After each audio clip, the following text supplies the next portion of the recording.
Assalamualaikum warahmatullahi wabarakatuh. Halo guys, semangat pagi. Guys, pemerintah Kota Banda Aceh sudah mulai menerapkan absen pengenalan wajah. Jadi tidak lagi menggunakan absen sidik jari atau fingerprint. Hal ini juga untuk memutus mata rantai penyebaran COVID-19. Yuk, kita coba absen dulu.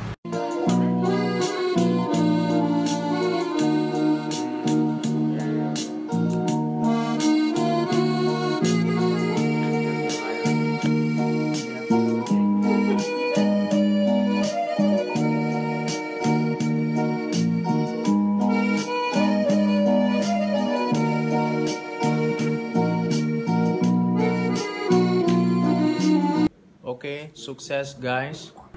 Wassalamualaikum warahmatullahi wabarakatuh.